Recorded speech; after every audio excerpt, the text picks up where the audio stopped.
Olá! Estamos prontos para mais uma live. Vamos esperar aqui o Alexandre. Vamos esperar também as pessoas que têm interesse em assistir. Opa! O Alexandre já entrou.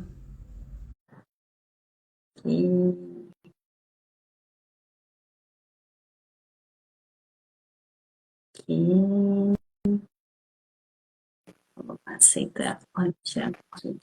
Oi, Ale, tudo bem? Oi, bom dia, tudo bem, Ju? Bom Bom dia, boa tarde, estamos no meio, né, dessa meio mudança. do dia. Não estou ouvindo, calma aí no fone de ouvido. Deixa eu ver se eu consigo configurar. Tá, esse aí o Zé aqui. Oi. Tá me ouvindo bem agora? Agora sim, tá te ouvindo. Tá me ouvindo? Eu não estava nem Sim. falando. Mas ouço o barulho de fundo. É telepatia. Ah, entendi. Nível Eu, avançado, né, de comunicação. é isso aí. Adoro seus quadros aí no fundo. E ó, tá casando certinho, né? Uhum. Já, eu tô Oi, mais Ju. pra cá ou mais pra cá, você acha? Não, você tá no meio, Ale, né? Vamos lá, você é muito equilibrado. Mas será que na Assim, ansiedade tá mais pra cá ou tá mais pra lá? na ansiedade, nos períodos de ansiedade, com certeza mais pra cá. Nos Mas a períodos de calmaria, ruminação. mais. Não, mas essa imagem ali, ó, me parece tipo uma combinação assim, ó, zoi, oi, oi, oi, oi. Tudo depende aí da interpretação, então.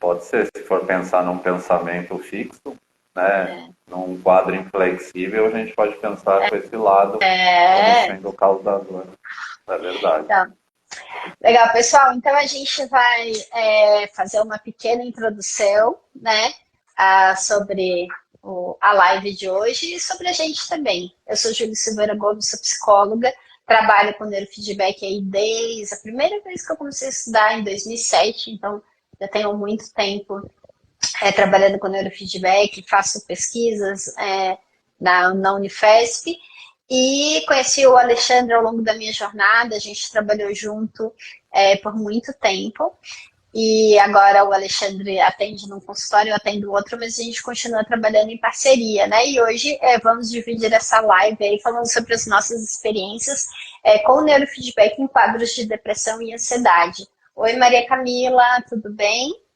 Ale, pode se apresentar? Posso, claro.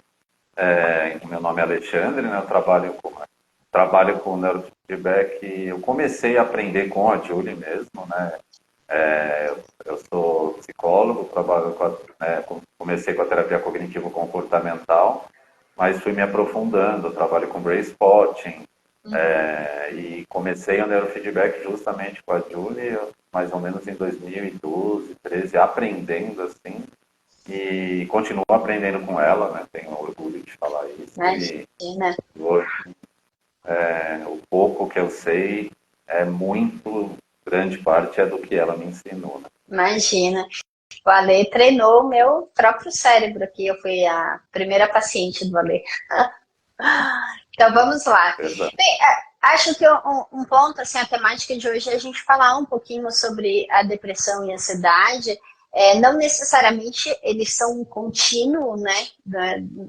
Pensando aí num princípio de psicopatologia. Às vezes a depressão propriamente ela tem o seu contínuo, né, onde está muito deprimido e indo para uma parte assim de mais ativo, com mais energia, e a ansiedade ela tem o seu próprio contínuo, mas muitas pessoas elas apresentam os dois quadros concomitantemente. No neurofeedback, né, pelo menos a linha que eu e o Ale trabalha, não existe fórmula sobre qual protocolo para isso ou para aquilo. A gente sempre trabalha com protocolos personalizados. Mas a gente tem umas hipóteses, uns pressupostos, né, associados a alguns perfis de ansiedade, alguns perfis de depressão. O Ale ele também trabalha com brain spotting, né? Então ele lida muito com pacientes com trauma, que de modo geral tendem a apresentar esses dois cenários, né? Sobre depressão e ansiedade. Ale, acho que você podia falar um pouquinho, né, para quem está aí ouvindo, um pouco sobre essa experiência, a depressão, a ansiedade e o trauma, né? E como que isso, assim, primeiro vamos falar em termos de comportamento, né? Como que isso se manifesta no dia a dia e como que é esse perfil de paciente que chega aí para você? Bom, o trauma, eu acho que ele, né, tem essa particularidade mesmo.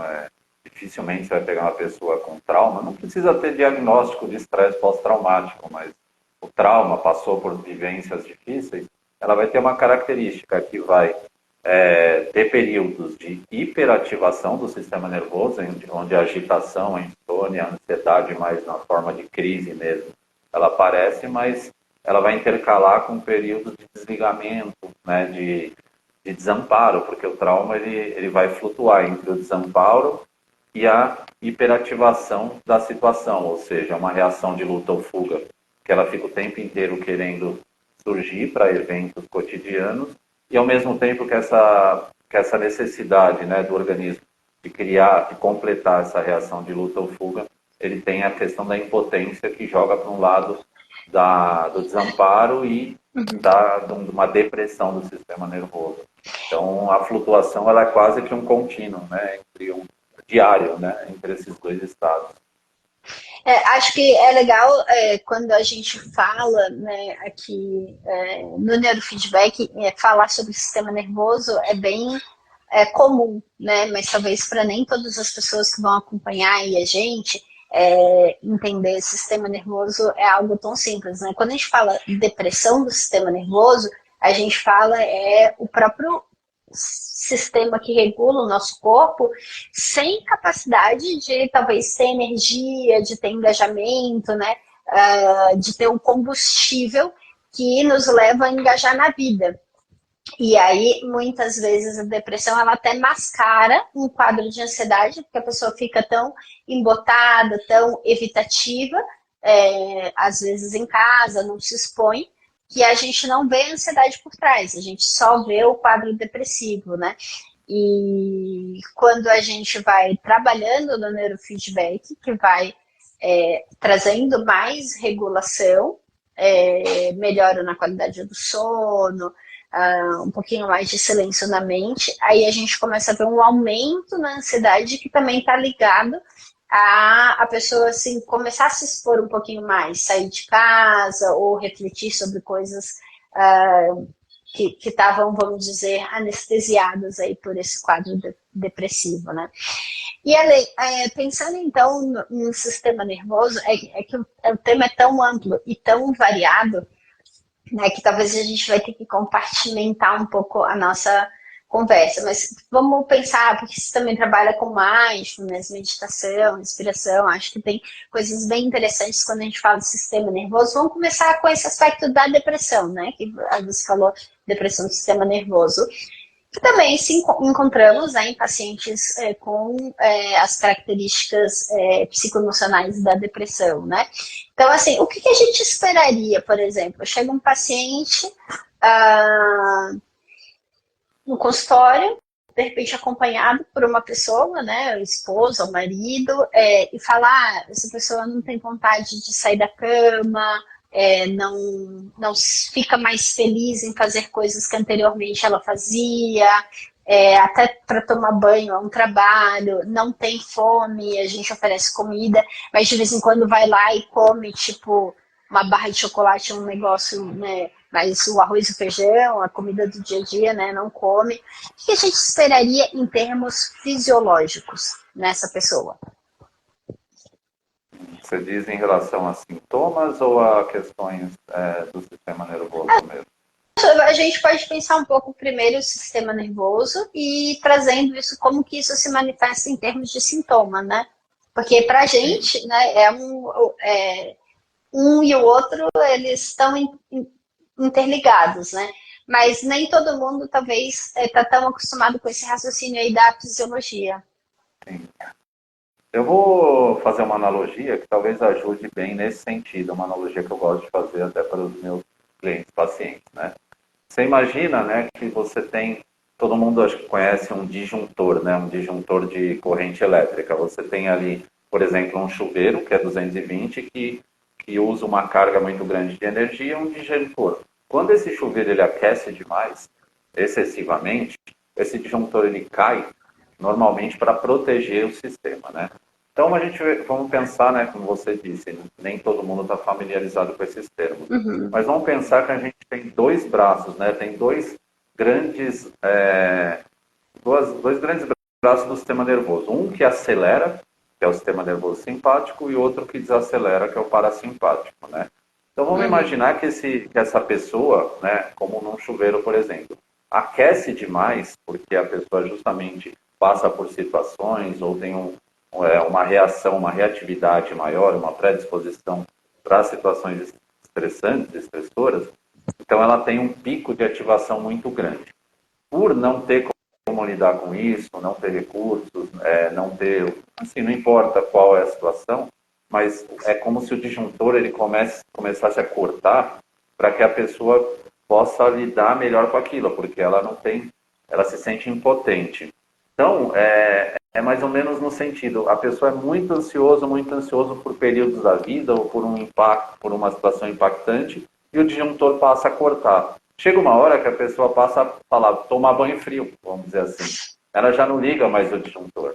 Ela aceita, ela se resigna a viver uma vida abaixo, vamos dizer, né? E aí a gente pensa no sistema nervoso no sentido de deprimido, onde não tem mais energia para lidar com a vida, com a ativação, vamos dizer assim, né, da vida, porque a vida Acho que exige isso, né? a gente pode chamar isso de tônus, né? Tônus é aquela energia do corpo. Então, quando o Ale fala abaixo, é como se o tônus está deprimido, né? Ela não tem aquela energia que é física, mas que também dá o drive psicológico para a vida, né? Para a gente ter motivação, para a gente. Uma coisa bem interessante, assim, quando a gente está feliz, né? A gente fala, nossa, parece que o coração dá uma aceleradinha, parece que a mão dá uma aquecida, parece que tem tipo uma energia dentro. Quando a gente está triste, parece que tudo fica mais murcho, claro, tem a tristeza com a ruminação e tal, mas a gente está falando de um quadro dessa redução do tônus, né? Então, tudo fica mais apagado, né? E aí parece que tudo é pesado, tudo é um esforço, né? Acordar é difícil.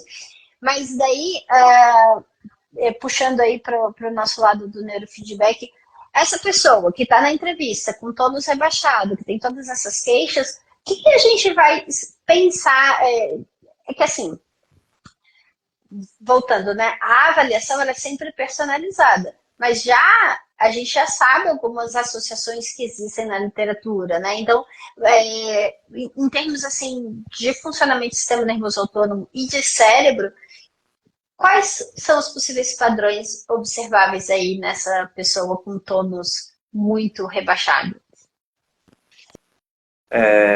Então, aí entra nessa questão que você colocou logo no começo, e que realmente é muito individual. O neurofeedback sem uma avaliação inicial, ele é quase um tiro no escuro, né? Porque você não está conseguindo uma roleta russa, praticamente.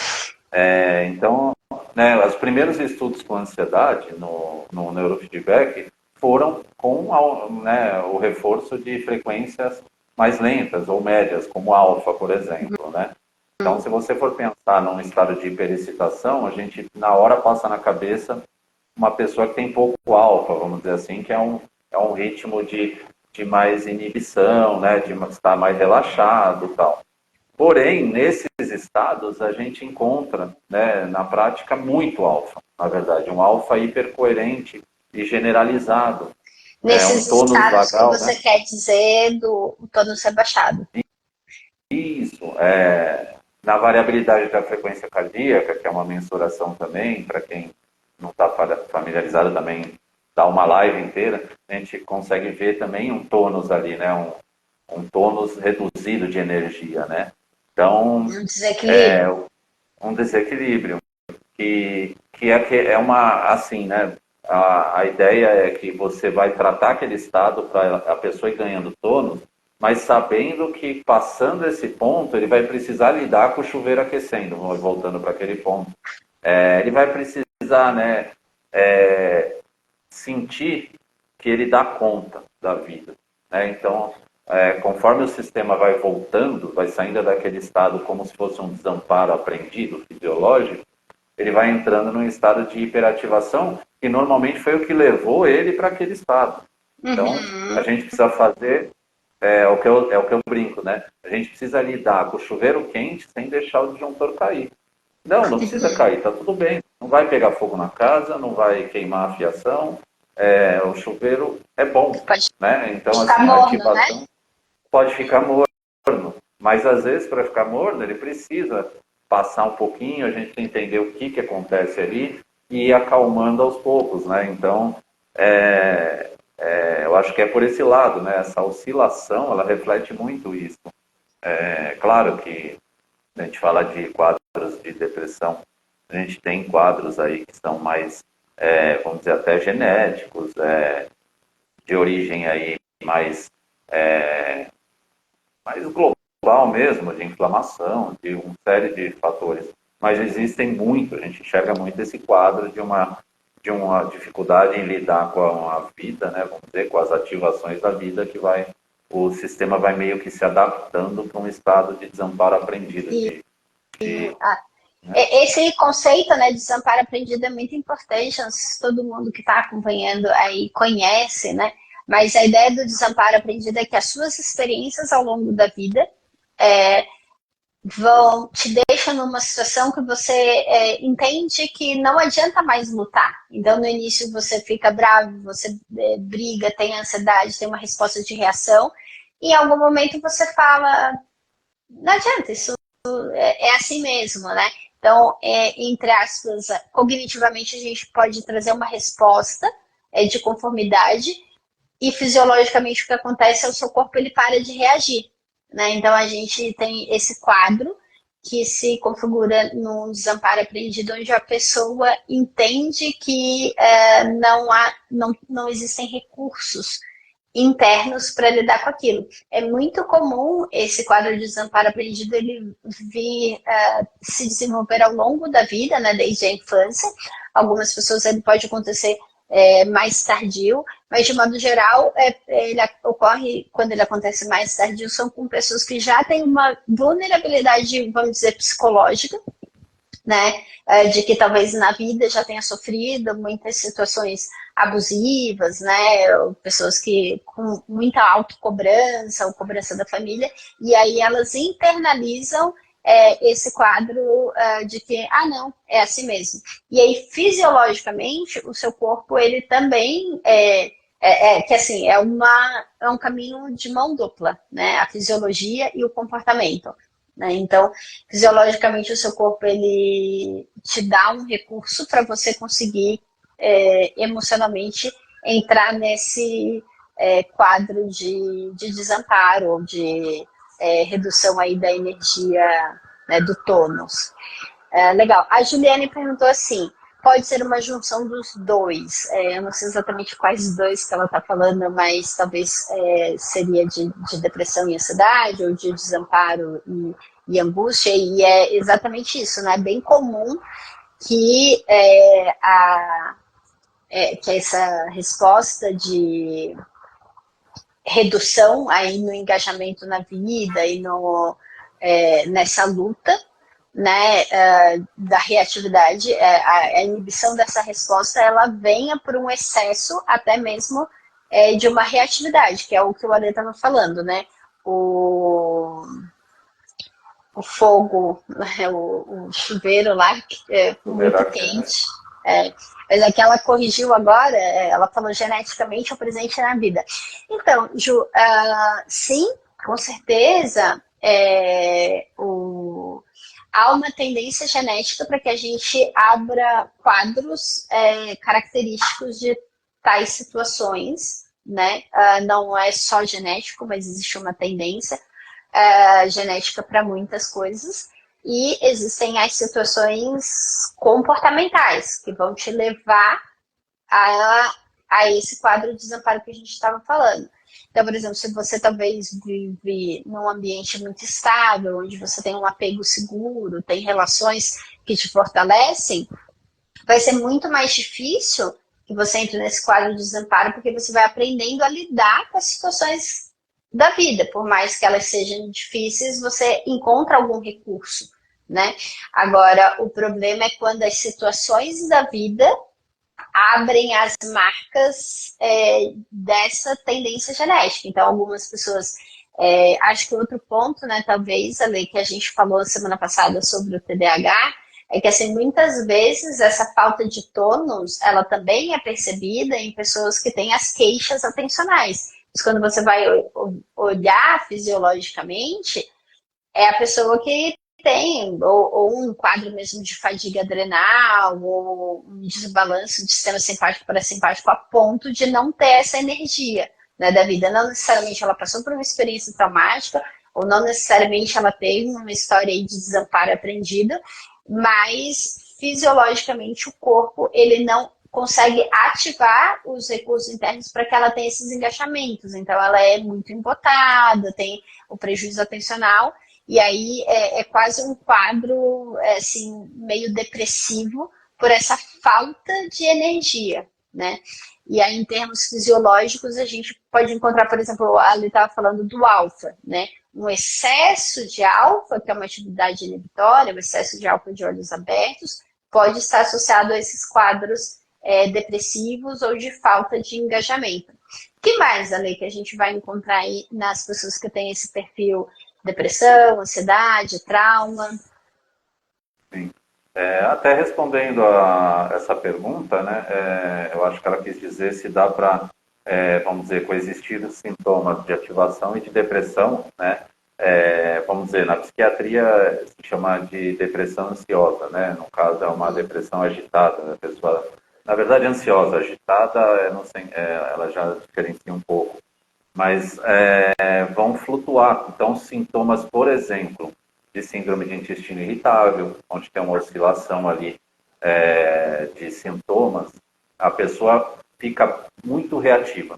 E uma coisa importante de colocar, por exemplo, não é necessariamente um excesso de aquecimento do chuveiro, mas pode ser uma vulnerabilidade a ter um disjuntor com baixo limiar para bloquear. E é o que normalmente acontece, né? Ou uma mistura dos dois, mas não é que o excesso, porque muita gente fala, poxa, mas minha vida não era tão, eu não tive nenhum trauma tão significativo na minha visão, a ponto de acontecer tudo isso, né? Mas a pessoa relata, um grito, uma pessoa, um chefe que briga, uma briga no trânsito, uma comida que eu como, às vezes meu sistema reage de uma forma e ele desequilibra tudo. Então eu tenho síndromes como, por exemplo, a enxaqueca, né? Que é uma síndrome, ela acontece em várias fases, a própria, como eu falei, do intestino irritável, mas muitas delas, né? Então elas coexistem, sim. Você fez uma pergunta em relação a mais umas características do Os sistema nervoso, é padrões, isso? isso, os padrões eletrofisiológicos, para a gente começar a entrar na questão do neurofeedback, né? Como que o neurofeedback pode ser um Sim. recurso para isso? Então, a gente já destacou, por exemplo, para esse quadro mais aí de falta de energia, anedonia, ou uma questão motivacional, não necessariamente com a tristeza, mas essa falta de tônus, né? Associado a um padrão de excesso de alfa de olhos abertos, né? Ou mesmo de olhos fechados, mesmo excesso de atividade de alfa. O que mais que a gente pode encontrar aí nesses quadros psicoemocionais? Assim, uma coisa que a gente olha bastante também é para as assimetrias, né? Então, como que o cérebro está reagindo a tudo isso, como ele está gerenciando isso tudo, né? E aí tem a teoria da assimetria do lobo frontal, né, principalmente, onde o lado esquerdo ele é mais ligado a engajamento, né, ao enfrentamento das situações, e o lado direito é mais ligado a uma retirada, né, vamos dizer, uma pessoa que fica mais o pé atrás e tal. Então Evitação, essas né? assimetrias, sim. E pensando no neurofeedback, né, a gente olha muito isso, né? Então é comum uma assimetria também frontal nesses casos, porque a assimetria frontal ela começou a ser estudada no humor, né? Trabalhando, pensando no humor mais deprimido, de uma falta de engajamento, nesses sintomas mais. Então a pessoa fica mais lentificada, a própria fala, ele fala menos, tal. E normalmente isso aparece, né, no EEG de uma pessoa que tem os dois sintomas, tanto a ansiedade, tanto os sintomas do polo ansioso, agitado, excitado, como do polo depressivo, né? Então a simetria é mais um ponto. Qual a simetria? Normalmente de beta, que é uma frequência rápida e que indica ativação, né? E da frequência alfa, que é uma frequência média, mas indica menos ativação. Então a gente vai olhar nesses casos, normalmente um excesso, né, ou uma dominância do ritmo alfa do lado esquerdo, ou uma dominância do ritmo beta do lado direito, né? Ou ambos os dois, no caso. Legal, então tem dois padrões aí que já estão associados a quadros de humor, né? Primeiro, a atividade de alfa em excesso, com olhos abertos especialmente. Segundo, inversões de assimetria, né? Tem uma associação, uma relação com quadros de humor. Que mais, né? Que a gente vê muito em quadros de trauma, né? Tem outra coisa aí que de alfa também, que pode ser o contrário, né? Sim. O contrário do excesso de alfa. Como a gente, né, como você comentou, eu falei depois que não tem uma fórmula, né? Então o EEG é quem vai dizer. Então o contrário também é verdadeiro e até mais comum, né? É mais comum você encontrar falta de alfa do que excesso, né? Então normalmente Mas a o que falta de traz alfa, essa falta? É isso aí, o que traz essa falta de alfa? a falta de alfa vai aparecer normalmente em pessoas que estão hipervigilantes, né? Elas estão com excesso de ativação. Assim, na minha visão, né, e de muitos autores, a base de tudo isso é um sistema nervoso, principalmente as regiões de ameaça, de detectar ameaça, né, de responder a uma ameaça, elas estão hiperativadas, o cérebro ele vai ficar 100% voltado para detectar ameaça, então a pessoa está jantando com amigos, mas está detectando ameaça. Então ela nunca vai estar relaxada. Com isso, o que vai aparecer no EEG? Baixo alfa, inclusive na avaliação, a pessoa está aqui de olho fechado, num lugar, entre aspas, que deveria ser tranquilo, e ela não tem alfa nenhum, não tem resposta de alfa. Talvez para algumas pessoas que não são do meio, né? Eu queria fazer uma explicação assim. Alfa é uma atividade no cérebro associada à inibição de estímulos irrelevantes. Quando a gente fecha o olho, 95% das pessoas vão aumentar a atividade de alfa, um padrão esperado. Só que as pessoas que são hipervigilantes, é como se elas não conseguissem relaxar o cérebro, vamos dizer assim, né? Mas diminuir essas respostas de hipervigilância e aí elas fecham os olhos e continuam com muita atividade de alfa. Muita atividade de beta e não consegue aumentar a atividade de alfa. Então, não aumentar a atividade de alfa com os olhos fechados é um padrão associado à hipervigilância. E em termos comportamentais, o que é hipervigilância? Vamos pensar numa pessoa, sei lá, que durante a infância teve um familiar que era alcoólatra ou que era muito intempestivo e ela não tinha uma previsibilidade de quando um comportamento ia ser elogiado ou quando um comportamento ia ser punido, né? Então, é comum, né? Às vezes as pessoas falam assim, eu chegava em casa e eu tinha tirado 9 na escola e um dia eu ganharia um elogio e uma bala por ter tirado 9 e no outro dia eu levaria uma surra por não ter tirado 10. Né? Então, assim, essa imprevisibilidade faz com que a gente desenvolva um padrão de hipervigilância, né? E algumas pessoas, elas vão evoluir para um quadro, que é isso que o Ale está falando, de não ter atividade de alfa, então elas ficam sempre hipervigilantes, mesmo no restaurante, onde deveriam estar ali curtindo, Não tem mais ninguém brigando com ela, mas ela não consegue sair desse estado de hipervigilância. Ou ao contrário, a outra pessoa na mesma situação, ela vai evoluir para um excesso de alfa e vai desenvolver aquele quadro mais associado a um desamparo. Então, tipo, pode brigar comigo, pode falar o que quiser, é como se eu estivesse numa bolha e eu não tenho reatividade, eu não tenho reação fisiológica para lutar contra aquilo. Então a pessoa fala, ah, é assim mesmo, ele briga comigo, mas é melhor estar assim brigando do que, né, estar de outro jeito ou não estar. E aí vai carregando isso ao longo da vida. Então, alfa, excesso ou falta, assimetrias, e acho que tem um padrão que o Ale adora trabalhar, né? Que são os high betas. Fala aí, o que é esse high beta, Ale? High beta é uma frequência rápida, né? Vamos dizer, para quem não está familiarizado, né, de ondas lentas, desde delta, que é a frequência começa em zero, até o beta, né, conforme vai aumentando, a gente está falando de velocidade em hertz, né? A atividade elétrica. O padrão rápido ele é importante, muito, mas é importante para acontecer em períodos curtos no cérebro, acoplados com atividades mais lentas, onde acontece toda a comunicação, né, e o processamento cerebral. Normalmente em ansiedade o que a gente enxerga é esse padrão rápido, de beta, high beta, até gama, e ele é contínuo, em períodos longos, às vezes, né, a gente pega 10 minutos da pessoa coletando, 20 minutos, e esse padrão ele é o tempo inteiro, normalmente em regiões específicas, né? Então a gente enxerga muito high beta, por exemplo, em lobo temporal, porque é onde, na superfície que a gente coleta o eletrodo, é onde aparece, né, essa ativação do sistema límbico, né, que é onde tem ali uma das principais, uma das peças-chave da reatividade do medo, que é a amígdala, né? É a amígdala do cérebro, não é a amígdala Olha, da garganta. explica aí o que é sistema límbico.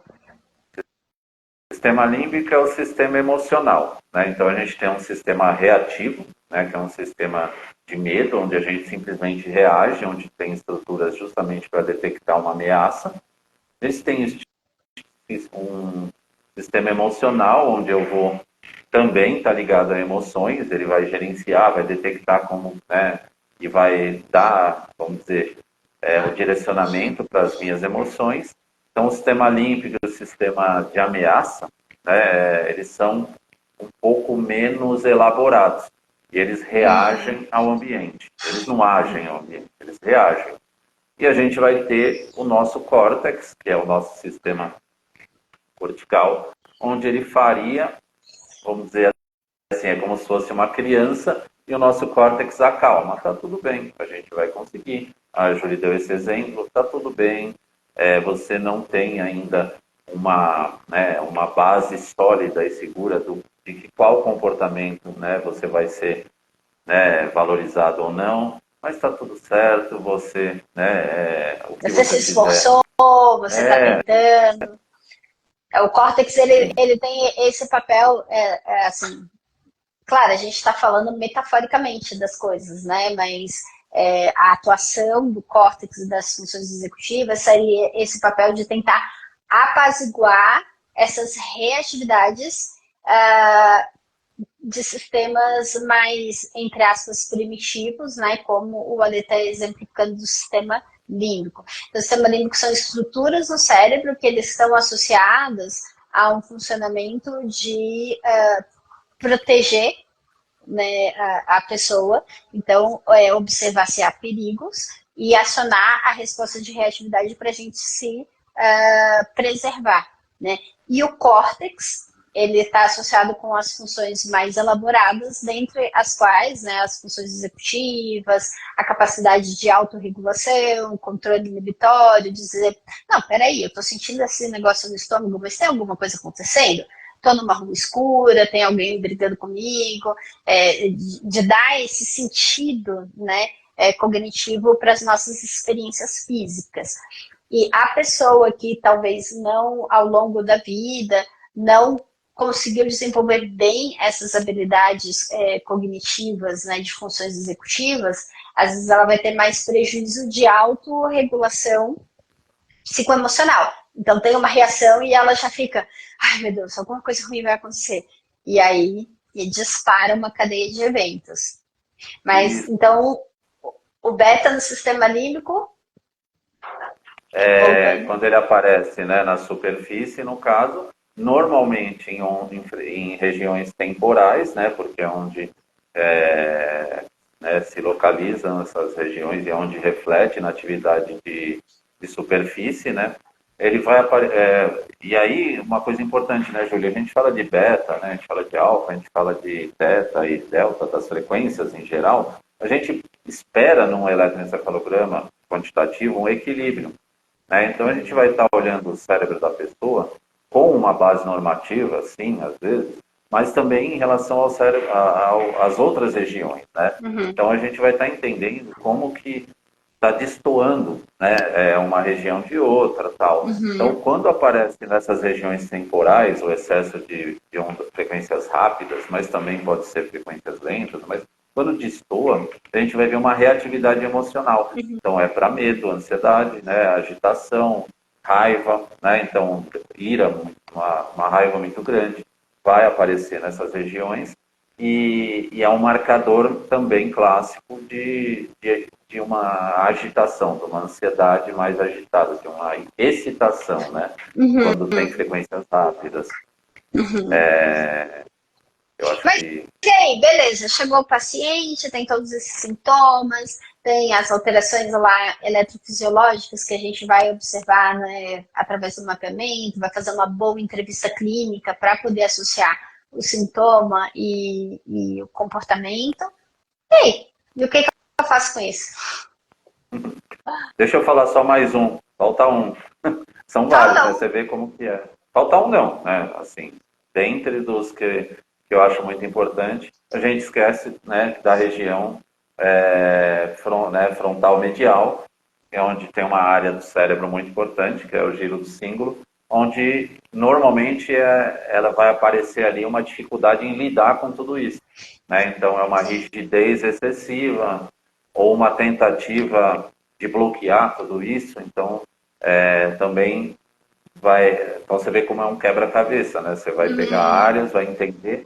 Então a gente está entendendo como que aquilo se desenvolveu, né? Então você vai pegando partes, fala, poxa, excesso de ativação, uma excitação muito grande, alfa de olho aberto, uma dificuldade, já não está mais dando conta dessa ativação e está tendo sintomas de ansiedade, de depressão, e uma ativação exagerada na linha média frontal, indica uma dificuldade em lidar, em gerenciar tudo isso, né? Então, uma rigidez, né?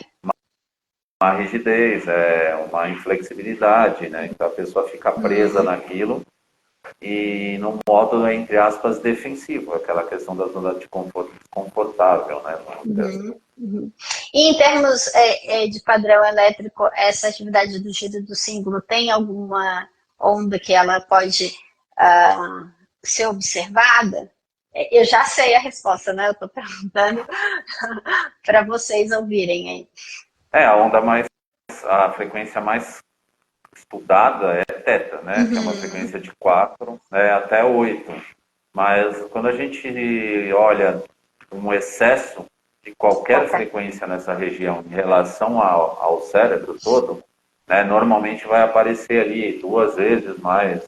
E é bem claro, numa região que, né, a gente olha no mapa lá de potência relativa, você vê uma bolinha ali mesmo, né?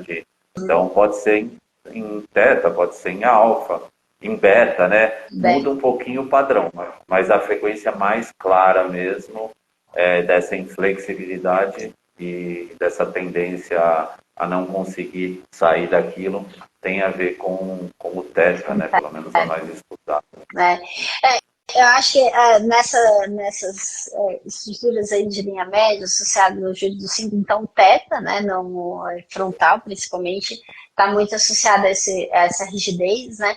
Mas quando a gente vê o beta, né, em CZ, para você que está ouvindo aí, a gente beta é uma atividade de uma frequência rápida e a região do CZ, ela é o córtex sensório motor, então ela está muito ligado à interpretação de sensações físicas. Então a pessoa que tem muita atividade de beta e high beta, desproporcionalmente às outras regiões em CZ, ela tende a ter muita a se sentir muito sensibilizada por reações fisiológicas. Então, às vezes, assim, a gente atendeu juntos esse paciente, né? Ele não é um caso clássico, assim, não dá para esquecer.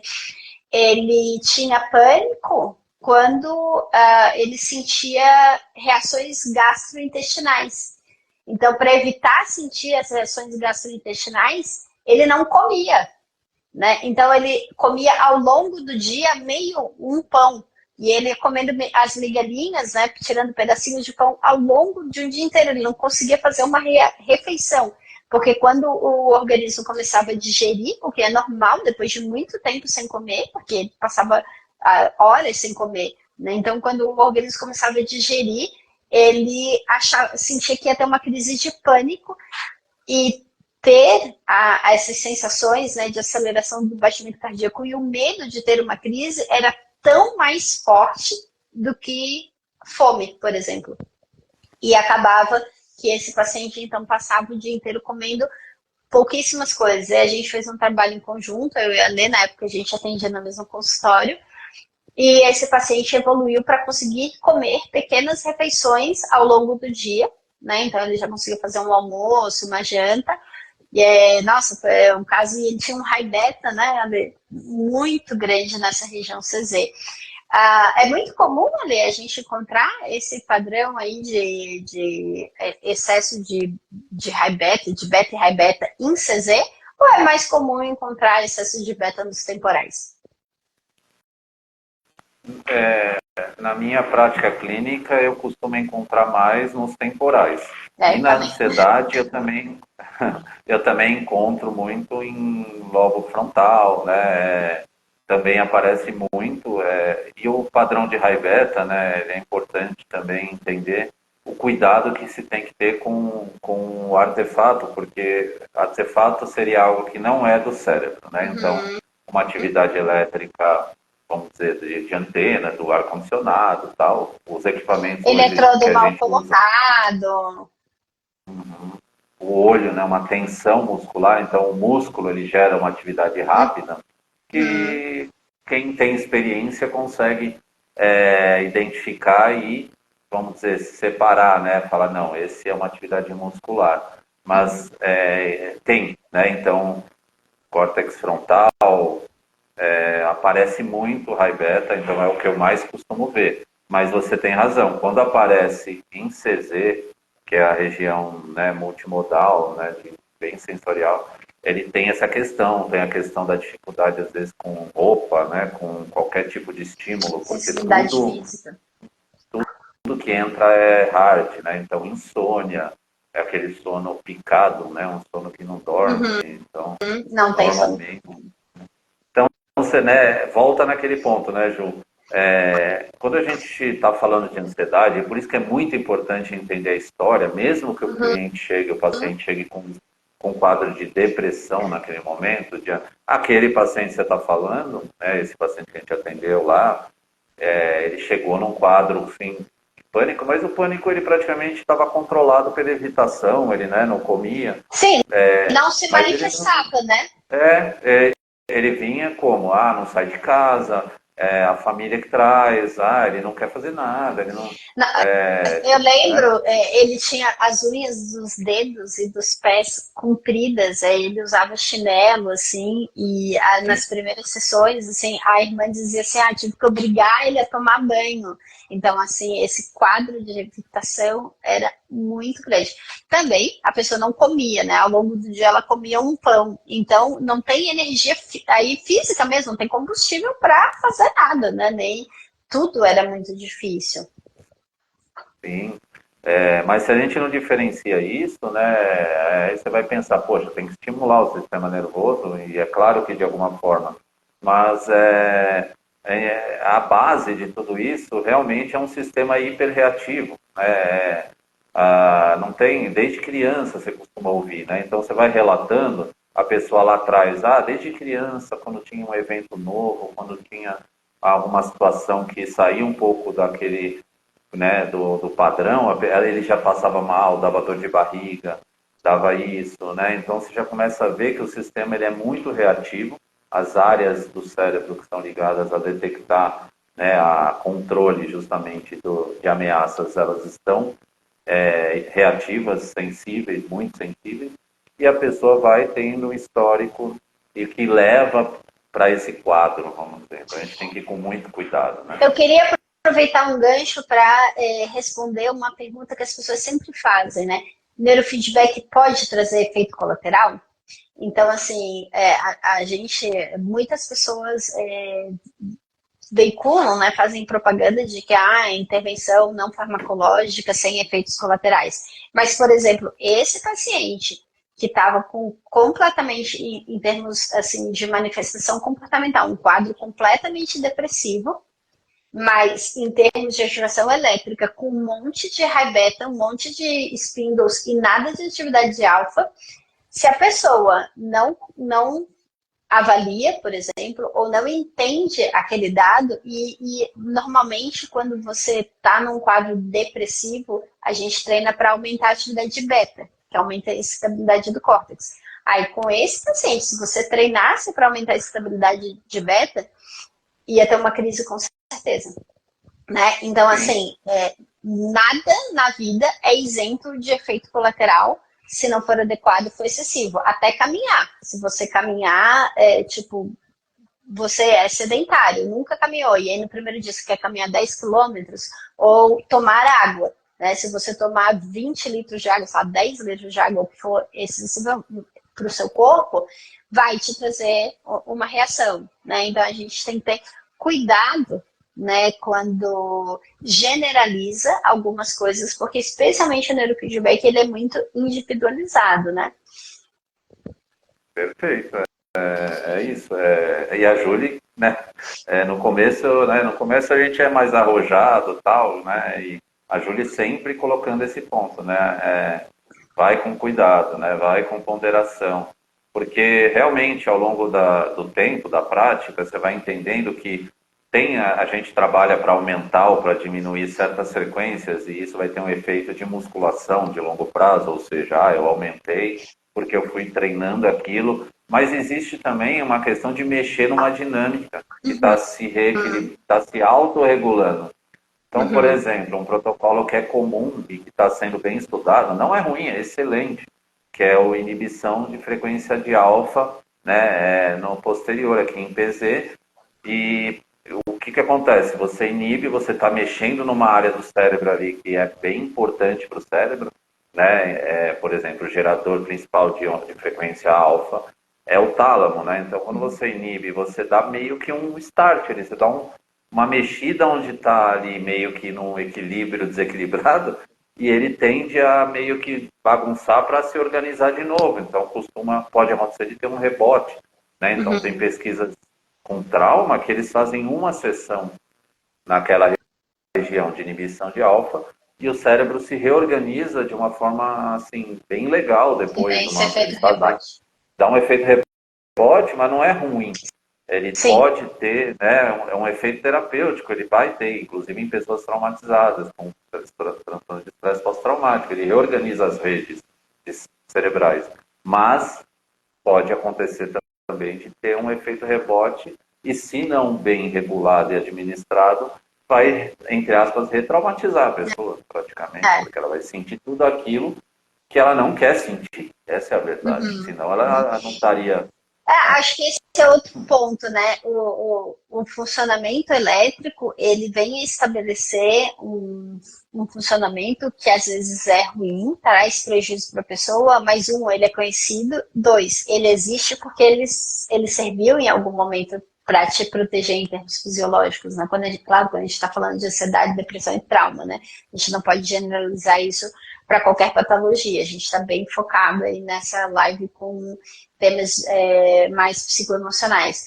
Mas pensando, por exemplo, nessa hipervigilância de high beta, ou, por exemplo, né, nessa excesso de atividade alfa, ele está ali porque ele teve uma função em algum momento, né? E o seu corpo passou a funcionar desse jeito. Então, quando a gente fala de autorregulação, não é pegar uma chave de fenda e apertar botão, né? É mais sobre trazer experiências internas para que a pessoa amplie essa capacidade de autorregulação fisiológica, comece a ter consciência, talvez, sobre alguns estados, né? E vai tentar ressignificar cognitivamente algumas respostas fisiológicas, porque muito da ansiedade e do pânico também é uma interpretação errônea do córtex sobre essas respostas fisiológicas, né? Então, assim, se eu começo, né, é bem comum, né, que, por exemplo, a gente tinha pacientes que falavam assim, eu não gosto de caminhar, porque eu começo a caminhar e eu sinto que eu vou ter uma crise.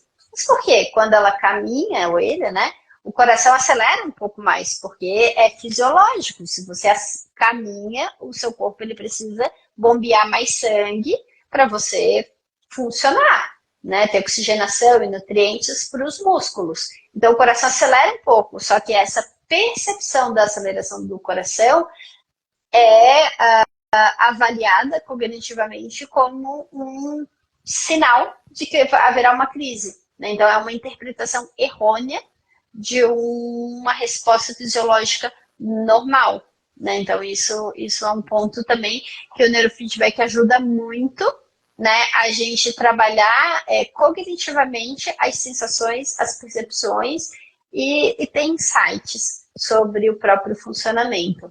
Aliás, a gente tem aí mais 7 minutos, né? Para trazer talvez mais alguma informação importante sobre o neurofeedback e a sua aplicação para depressão, ansiedade, puxamos aí um pouquinho para trauma. Quem tiver perguntas, pode mandar que a gente vai responder nesses últimos minutos, mas as perguntas que a gente não conseguir responder, a gente vai repostar a live e vai responder no Instagram.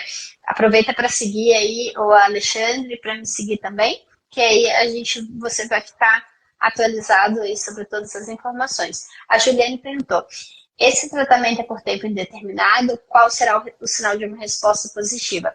Então, é bem variado e bem individual isso, né? Algumas pessoas, elas encontram respostas, alterações fisiológicas e um processo de autorregulação que possibilitam que elas continuem a sua vida, né, depois de um certo período de treinamento, né? Então, por exemplo, eu estou com uma paciente atualmente que ela veio por questões traumáticas, ela trabalha com outras terapias, ela trabalha assim, ela passa por outras terapias e ela foi encaminhada para fazer neurofeedback complementando essas terapias e a gente está na sessão o pacote entre 20 e 30, não, a gente já está entre 30, está no terceiro bloco, né? E ela, todo dia ela chega e fala, nossa, tá muito bom, assim, eu percebo que não tenho mais aquele medo, não tenho mais aquela angústia, que quando alguém fala alguma coisa que eu não entendi, eu não fico mais me culpando, eu simplesmente pergunto de novo. Então, essa paciente, que a gente está fazendo 2 vezes por semana, a gente já vai começar a fazer 1 vez por semana, e é uma pessoa que vamos caminhar para uma alta. Se ela quiser fazer a manutenção, continuar fazendo de 15 dias ou 1 vez por semana, mas dentro das metas iniciais que ela trouxe, né, é uma paciente que a gente já encaminharia para uma alta, porque o cérebro aprendeu, né, a se autorregular e está dando conta disso sozinho. Mas algumas outras pessoas, né, elas têm mais dificuldades de sustentar essas alterações, né, esses padrões que estão sendo treinados, ou por terem muita reatividade, são pessoas que talvez não se adaptam facilmente com intervenções de modo geral, seja intervenções medicamentosas ou outras intervenções comportamentais, são pessoas muito sensíveis, né? E aí o neurofeedback ele pode ser utilizado por um período de tempo, entre aspas, indeterminado, enquanto a gente entender que está trazendo benefício para aquela pessoa. Você quer compartilhar alguma coisa sobre isso, Ale? Sobre esse tempo de treinamento? Uma pergunta importante e também você explicou, né, o que acontece, mas como eu falei, a gente está trabalhando principalmente em trauma, em sistema nervoso, né, a gente está falando de algo reativo. Então, eu sempre comparo, é como por exemplo, numa epilepsia, a pessoa tem ali aquela tendência, um limiar baixo para uma descarga, ela entra um estímulo, qual for, né, vamos dizer assim, vai num lugar que tem muita luz, e o corpo dela, o cérebro dela reage de uma forma alterada e isso dá uma descarga e meio que sai do controle. Regiões do cérebro também podem, né, ter essa hipersensibilidade, né, então um limiar baixo, só que os estímulos são diferentes e as reações são diferentes, né? Então a pessoa tem uma sensação, a área dispara e ela tem uma descarga de todo o sistema de defesa, né? Então ela começa a ter todas as reações da ansiedade. Então, não necessariamente eu vou estar trabalhando, né, como eu falei, como uma musculação, onde eu vou acalmando gradativamente, vou fortalecendo, mas eu vou estar promovendo dinâmica, né? Então, por exemplo, o protocolo alfa-teta é um protocolo bem interessante porque ele induz um estado no cérebro e esse estado, ele vamos dizer, a ideia é que ele promova uma reorganização. Então, nesse caso, pode acontecer algo, por exemplo, até rápido, né? No caso lidei bem com algo que estava meio que mal resolvido e aquilo me fez mudar de um dia para o outro. Né? Eu tenho relato meu, né? Uma experiência minha, relato meu. Uma experiência minha de descobrir um trauma num protocolo alfa-teta. Eu descobri que tinha acordado na mesa de cirurgia, eu já falei para você. Depois eu fui investigar e realmente eu acordei, eu tive uma alergia. Então, nesse momento, o sistema meio que fala, poxa, foi isso, foi lá atrás, já está tudo bem. Meio que é interessante, mas ele se reorganiza. Ele é um sistema que busca a homeostase. Então, a gente tenta dar para ele condições e estimular ele a voltar para um estado natural que ele deveria ter, ou tinha. Legal. Então, pessoal, obrigada aí para todo mundo que entrou e participou um pouquinho da nossa live. Para quem ficou do início ao fim, muito obrigada. Para quem só pôde passar rapidinho, obrigada por ter entrado também. Deixe suas perguntas nas mensagens e aproveitem para seguir a gente.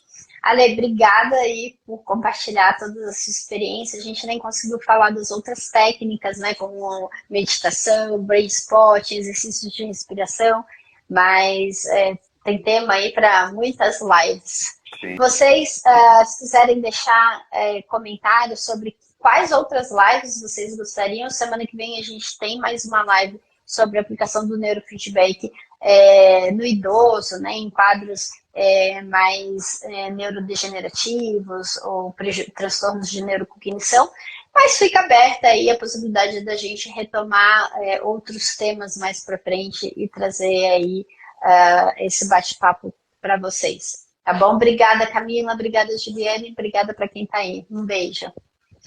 Sim, vai ficar gravado e eu vou repostar agora já no canal. Obrigada. Tchau, tchau, Ale. Um beijo. Tchau, pessoal. Obrigado. Tchau, tchau.